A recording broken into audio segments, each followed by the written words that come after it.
Thank you very much, and thank you to everyone for coming today to show your support for this demonstration and to demand that British troops be withdrawn from Afghanistan.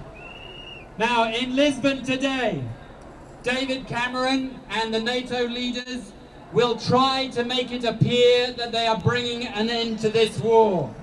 A war and occupation that is now in its 10th year, that is opposed here and across the NATO countries, that is rejected by Afghans, and is now being funded by savage cuts in this country and across the Western world, and is admitted by its architects to be an unwinnable war. Now, this talk of an exit strategy is clearly a sham. They're stating that their aim is to withdraw combat troops, now note that word, combat troops, by the end of 2014.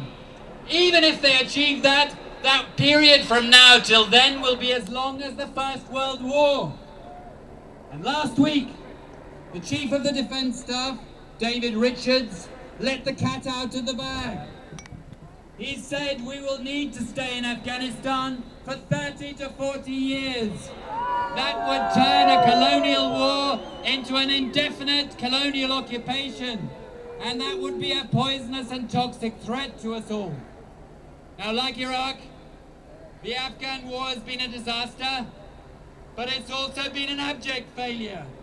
Not one of the original war aims has been achieved, and far from being brought to an end, the war is escalating.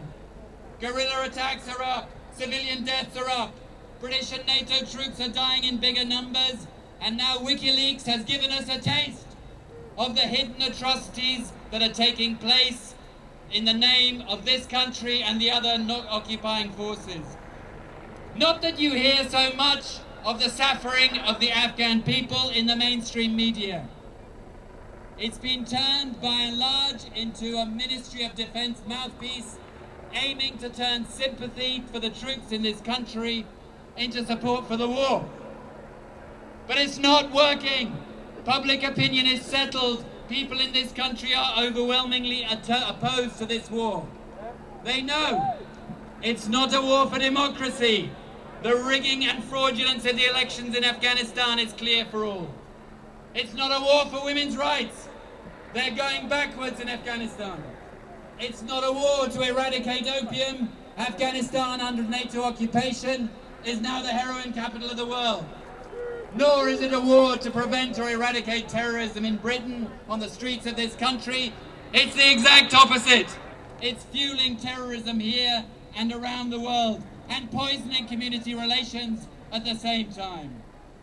But it's clear what this war is now really about. It's become a war to save the face of the United States and its NATO allies, to impose their will by force across the world. And that is not in our interest.